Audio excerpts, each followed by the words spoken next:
The sun stood merciless above the plains, bleaching the sky to a pale, aching blue, and Anoki, a native woman of 25, bent her back to the earth as if apology itself could be plowed into soil. Dust clung to her skin, sweat traced quiet paths along her temples, and every breath tasted of heat and endurance. The air shimmered, heavy and unmoving, as though even the wind had abandoned her to her labor. She worked the cowboy's land because his people had allowed it, though allowed was too generous a word.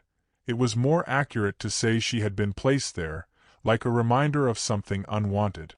Each step forward felt borrowed, conditional, as if the ground beneath her might reject her at any moment.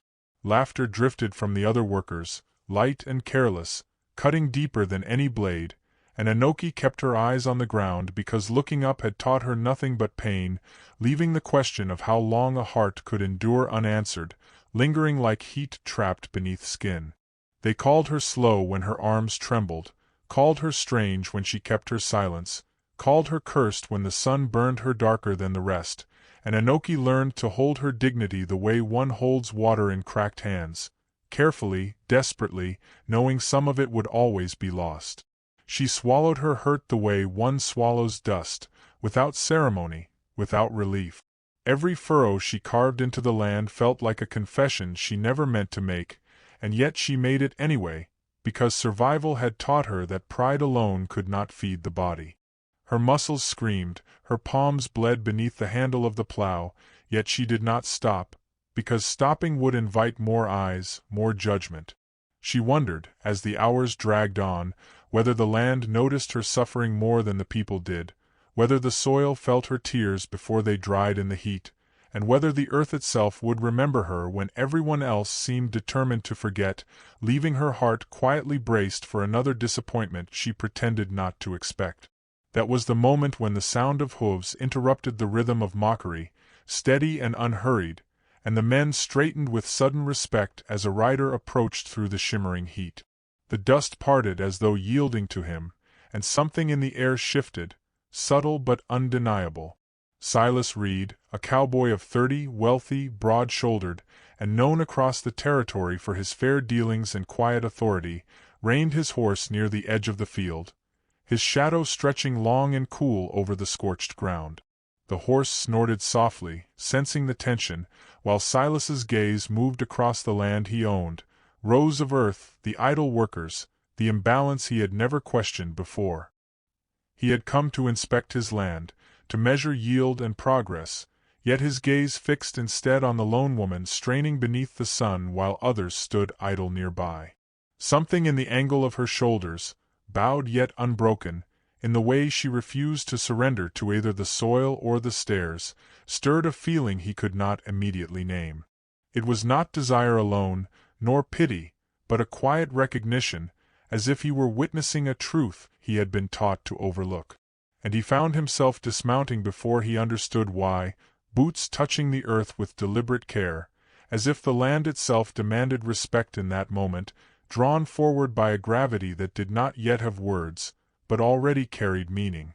Silas watched her struggle for a long, silent moment, the world seeming to narrow until there was only the slow rise and fall of her breath and the ache written into every movement she made. He noticed the rawness of her hands, skin split and hardened by labor that offered no mercy, and the careful way she rationed her strength as if she knew precisely how much of herself she could afford to give before something inside would fail. There was a dignity in the way she endured, guarded like a fragile flame cupped against relentless wind, and it stirred something deep and unfamiliar in him. He saw how the others looked at her, over her, through her, as though she were part of the dust rather than a living woman, and a quiet unease settled in his chest, heavy and insistent, the kind that comes when something deeply wrong has been mistaken for ordinary for far too long. In that stillness, he realized he did not want to be another man who passed by without seeing, and the realization itself felt like a beginning he had not known he was waiting for. When he finally spoke, his voice carried neither command nor judgment, none of the authority people expected from him, only an earnest gentleness that startled even himself. "Can I help you?" he asked, and the simple question fell between them like a stone dropped into still water, sending soft ripples through the heat-filled air. It was not merely an offer of labor. It was an opening, an unspoken acknowledgment of her struggle, and in that brief space, the future shifted almost imperceptibly, as though the land itself were holding its breath to see what she would do. Anoki did not answer at once. She straightened slowly, her spine protesting with a dull, familiar pain, muscles burning as if reluctant to release the burden they had carried for so long. When her eyes lifted to meet his for the first time, what Silas saw there was not gratitude, nor surprise, but caution, deep, measured, shaped by years of disappointment that had taught her hope could be dangerous. Help, she had learned, often arrived with conditions, with expectations that demanded more than she had left to give. For a heartbeat, she considered turning away, protecting herself with silence as she always had, and in that pause, her heart weighed the risk of believing against the safety of endurance. Still, there was something in his posture, open, unassuming, patient, that unsettled her defenses. He did not step closer, did not rush her decision, and that restraint spoke louder than reassurance ever could. After a breath that felt like a surrender of habit rather than fear, she nodded once, small and tentative, as if granting permission not only to touch the plow but to stand beside her in the same struggle. Silas moved without ceremony, his hands closing around the worn handle as naturally as if it had always been meant for him, and he worked as though the land belonged to both of them, as though sharing the weight was the most natural thing in the world. Around them, the watching men fell into an uneasy silence, sensing that something subtle but irrevocable had shifted, though none of them could yet name it. They labored together beneath the unyielding sun, their movements gradually finding a shared rhythm that felt almost intimate in its quiet coordination. The plow cut through the soil more smoothly now, and with each measured step, Anoki felt a strange loosening inside her chest, as though a knot long held tight had been gently touched and was beginning, cautiously, to release. Silas did not ask her questions that pried into wounds he had not earned the right to know, nor did he offer words that demanded gratitude or explanation. He simply worked, wiping his brow, adjusting the plow when her arms shook, handing her water without comment, his presence steady and unintrusive, like shade offered rather than imposed. It was a small kindness, almost invisible to anyone not watching closely, yet it carried a weight that made her throat ache unexpectedly. Each quiet gesture felt like a question asked without words. "Are you still here? Can you rest for a moment?" And with every shared breath, Anoki wondered whether such moments could exist without vanishing, whether gentleness could endure in a world that had shown her so little of it.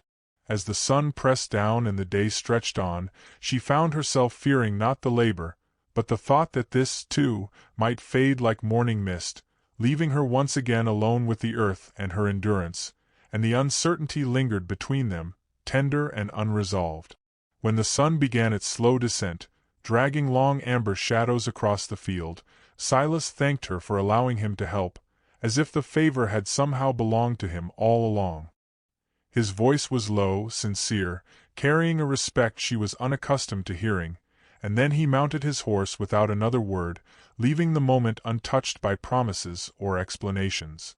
Anoki stood still as she watched him ride away, the dust lifting behind him like a quiet afterthought, and something unfamiliar stirred within her chest, uncertain and delicate, like a bird testing its wings for the first time. She returned to her work with steps that felt strangely lighter, though the laughter soon returned, sharper now, edged with resentment and disbelief. Even so, his presence lingered in her thoughts, a gentle warmth she carried like a hidden ember against the coming night, unsure whether hope had finally taken root or merely brushed past her heart to remind her what longing felt like. He returned the next day, and the day after that, always without announcement, never claiming her attention as something owed to him. Sometimes he worked beside her again, his movements steady and patient. Other times he simply stood nearby, his presence quiet yet unmistakable, correcting others when cruelty slipped into their voices and redirecting tasks with a calm authority that left no room for argument. Enoki began to notice how the field itself seemed to change when he was there, how the air felt less suffocating, how even the sun's glare seemed easier to bear. Slowly, almost without realizing it, her spine straightened, her gaze lifted, as though her body remembered a dignity it had once been forced to forget.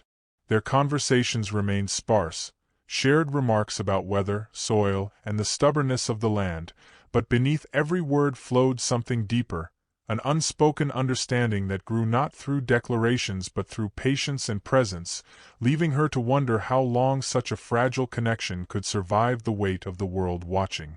The scrutiny came swiftly, as it always did when something fragile dared to exist. Whispers crept beyond the fields, curling into corners and gathering strength, and eyes followed them with sharpened interest, measuring the space between Enoki and Silas as if closeness itself were an offense. She felt the familiar pressure settle onto her shoulders, old fears rising like ghosts she thought she had buried, and she began to consider leaving before her existence caused him harm. When she finally spoke of it one evening, her voice trembling despite her resolve, Silas listened without interrupting, his expression steady, his attention unwavering. When he answered, his words were quiet but firm. "I won't ask you to stay," he said, "but I won't pretend you don't matter either." In that moment, the choice he made settled between them like a promise shaped from courage rather than comfort, heavy with consequence and impossible to ignore, leaving Enoki to realize that whatever lay ahead, she would no longer face it unseen. What followed was not easy, nor was it hidden, and that was where its quiet bravery lived. Silas spoke to his people plainly, his voice steady even when the air around them tightened with doubt, refusing to soften his truth with excuses or apologies. He chose honesty the way one chooses a hard road, because it was the only road that led anywhere worth going.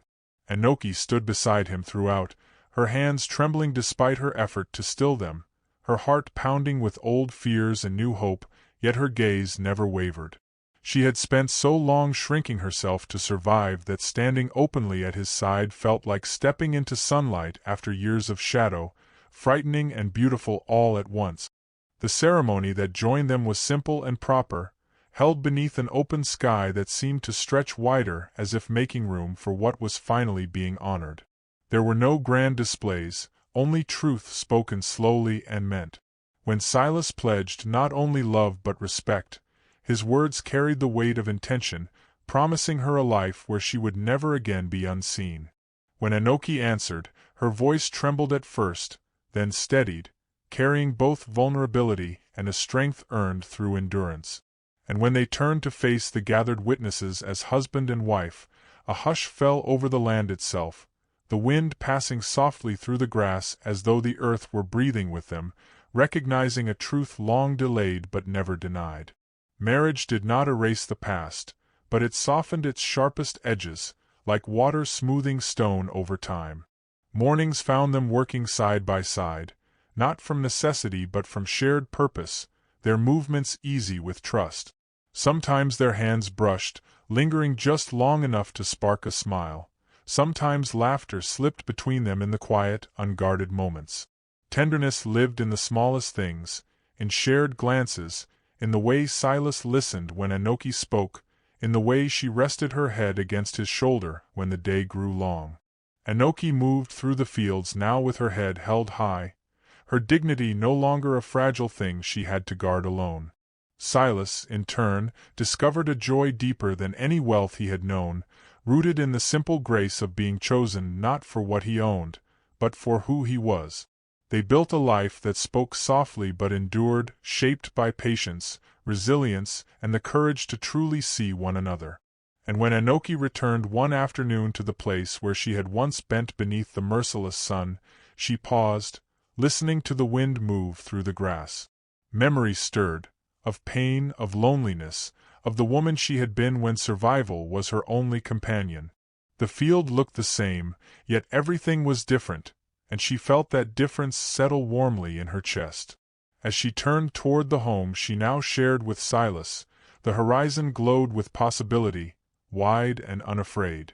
Perhaps the land remembered her now not for her suffering, but for her strength, and perhaps that was enough, to remind anyone still watching that dignity, once claimed with courage and love, can never truly be taken away, leaving the future open, waiting, and gently alive.